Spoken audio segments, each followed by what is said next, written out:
Book 1, Part 2, Chapter 13. That same night, having taken leave of the Minister of War, Bolkonsky set off to rejoin the army, not knowing where he would find it and running the risk of being captured by the French on the way to Krems. In Brünn, everybody attached to the court was packing up, and the heavy baggage was already being dispatched to Olmütz. Near Hetzelsdorf, Prince Andrei struck the high road along which the Russian army was moving with great haste and in the greatest disorder. The road was so obstructed with carts that it was impossible to get by in a carriage. Prince Andrei took a horse and a Cossack from a Cossack commander, and hungry and weary, making his way past the baggage wagons, rode in search of the commander-in-chief and of his own luggage.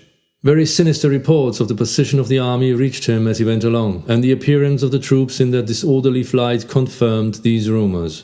Cette armée russe que lors de l'Angleterre a transporté des extrémités de l'univers, nous allons lui faire éprouver le même sort, le sort de l'armée d'Ulm. He remembered these words in Bonaparte's address to his army at the beginning of the campaign, and they awoke in him astonishment at the genius of his hero, a feeling of wounded pride and a hope of glory. And should there be nothing left but to die, he thought, well, if need be, I shall do it no worse than others.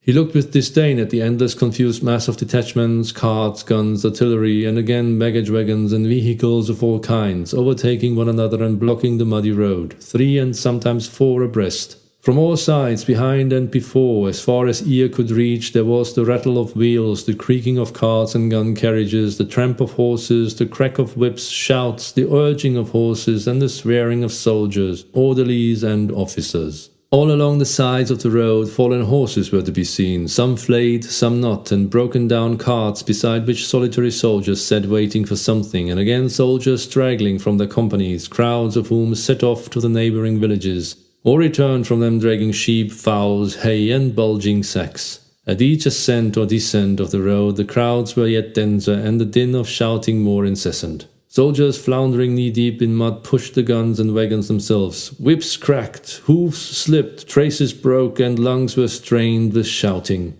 The officers directing the march rode backward and forward between the carts. Their voices were but feebly heard amid the uproar, and one saw by their faces that they despaired of the possibility of checking this disorder. Voilà le cher Orthodox Russian army, thought Bolkonsky, recalling Bilibin's words. Wishing to find out where the commander-in-chief was, he rode up to a convoy.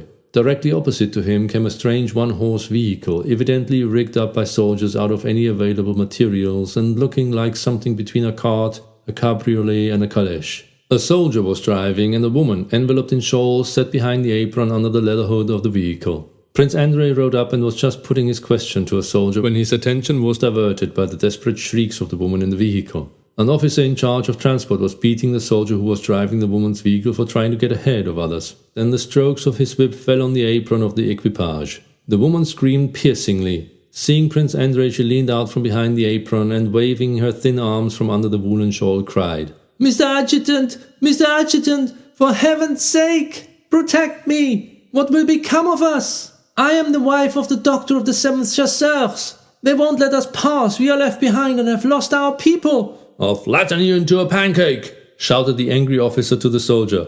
Turn back with your slut!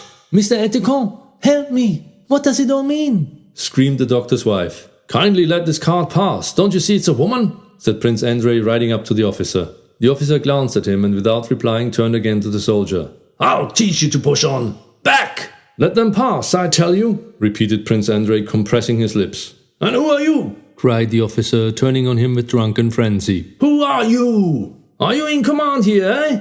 I'm commander here, not you. Go back or I'll flatten you into a pancake, repeated he. This expression evidently pleased him. He took that adjutant down, came a voice from behind. Prince Andrei saw that the officer was in that state of senseless drunken rage when a man does not know what he is saying. He saw that his championship of the doctor's wife in her peculiar trap might expose him to what he dreaded more than anything in the world. To ridicule, but his instinct urged him on. Before the officer finished his sentence, Prince Andrei, his face distorted with fury, rode up to him and raised his riding whip. Kindly let them pass! The officer flourished his arm and hastily rode away. It's all the fault of these fellows on the staff that there's this disorder, he muttered. Do as you like. Prince Andrei, without lifting his eyes, rode hastily away from the doctor's wife, who was calling him her deliverer, and recalling with a sense of disgust the minutious details of this humiliating scene, he galloped on to the village where he was told that the commander-in-chief was. On reaching the village, he dismounted and went to the nearest house, intending to rest, if but for a moment, eat something, and try to sort out the stinging and tormenting thoughts that confused his mind. "This is a mob of scoundrels and not an army," he was thinking as he went up to the window of the first house, when a familiar voice called him by name. He turned round. Nesvitsky's handsome face looked out of the little window. Nesvitsky, moving his moist lips as he chewed something, and flourishing his arm, called him to enter. "Bolkonsky! Bolkonsky! Don't you hear? Hey, come, quick!" he shouted. Entering the house, Prince Andrei saw Nesvitsky and another adjutant having something to eat. They hastily turned round to him, asking if he had any news. On their familiar faces he read agitation and alarm. This was particularly noticeable on Nesvitsky's usually laughing countenance. "Where is the commander-in-chief?" asked Bolkonsky. "Here, in that house," answered the adjutant. "Well, is it true that it's peace and capitulation?" asked Nesvitsky. "I was going to ask you. I know nothing, except that it was all I could do to get here." "And we, my dear boy, it's terrible. I was wrong to laugh and mock. We're getting it even worse," said Nesvitsky. "But sit down and have something to eat. You won't be able to find either your baggage or anything else now, Prince. And God only knows where your man Pyotr is," said the other adjutant. "Where are headquarters? We have to spend the night in Znaim. Well, I've got all I need in packs for 2 horses, said Nesvitsky. "They've made up splendid packs for me, fit to cross the Bohemian mountains with. It's a bad lookout, old fellow. But what's the matter with you? You must be ill to shiver like that," he added, noticing that Prince Andrei winced as at an electric shock. "It's nothing," replied Prince Andrei. He had just remembered his recent encounter with the doctor's wife and the convoy officer. "What is the commander-in-chief doing here?" he asked. "I can't make out at all," said Nesvitsky. "Well, all I can make out is that everything is abominable. Abominable. Quite abominable," said Prince Andrei, and he went off to the house where the commander-in-chief was. Passing by Kutuzov's carriage and the exhausted saddle horses of his suite, with their Cossacks who were talking loudly together, Prince Andrei entered the passage. Kutuzov himself, he was told, was in the house with Bagration and Weyrother. Weyrother was the Austrian general who had succeeded Schmidt. In the passage, little Kozlovsky was squatting on his heels in front of a clerk. The clerk, with cuffs turned up, was hastily writing at a tub turned bottom upwards. Kozlovsky's face looked worn. He too had evidently not slept all night. He glanced at Prince Andrei and did not even nod to him. "Second line. Have you written it?" he continued, dictating to the clerk. "The Kiev Grenadiers, Podolian." "I can't get it all down so fast, Your Honor," said the clerk, glancing angrily and disrespectfully at Kozlovsky. Through the door came the sounds of Kutuzov's voice, excited and dissatisfied, interrupted by another, an unfamiliar voice. From the sound of these voices, the inattentive way Kozlovsky looked at him, the disrespectful manner of the exhausted clerk, the fact that the clerk and Kozlovsky were squatting on the floor by a tub so near to the commander-in-chief, and from the noisy laughter of the Cossacks holding the horses near the window, Prince Andrei felt that something important and disastrous was about to happen. He turned to Kozlovsky with urgent questions. "Immediately, Prince," said Kozlovsky. "Dispositions for Bagration. What about capitulation?" "Nothing of the sort. Orders are issued for a battle."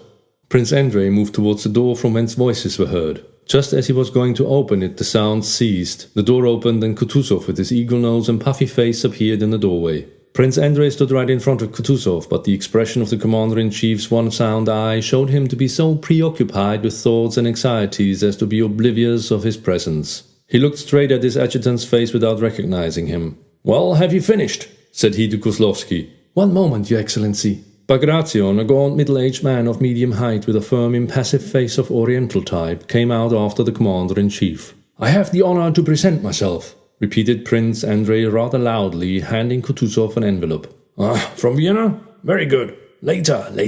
Kutuzov went out into the porch with Bagration. "Well, goodbye, Prince," said he to Bagration. "My blessing, and may Christ be with you in your great endeavor." His face suddenly softened and tears came into his eyes. With his left hand he drew Bagration towards him, and with his right, on which he wore a ring, he made the sign of the cross over him with a gesture evidently habitual, offering his puffy cheek, but Bagration kissed him on the neck instead. "Christ be with you," Kutuzov repeated and went towards his carriage. "Get in with me," said he to Bolkonsky. "Your Excellency, I should like to be of use here. Allow me to remain with Prince Bagration's detachment." "Get in," said Kutuzov, and noticing that Bolkonsky still delayed, he added, I need good officers myself. Need them myself. They got into the carriage and drove for a few minutes in silence. There is still much, much before us, he said, as if with an old man's penetration he understood all that was passing in Bolkonsky's mind. If a 10th part of his detachment returns tomorrow, I shall thank God, he added as if speaking to himself. Prince Andrei glanced at Kutuzov's face only a foot distant from him, and involuntarily noticed the carefully washed seams of the scar near his temple, where an Ismail bullet had pierced his skull, and the empty eye socket. Yes, he has a right to speak so calmly of those men's death, thought Bolkonsky. That is why I beg to be sent to that detachment, he said. Kutuzov did not reply. He seemed to have forgotten what he had been saying and sat plunged in thought. 5 minutes later, gently swaying on the soft springs of the carriage, he turned to Prince Andrei. There was not a trace of agitation on his face. With delicate irony, he questioned Prince Andrei about the details of his interview with the Emperor, about the remarks he had heard at court concerning the Krems affair, and about some ladies they both knew.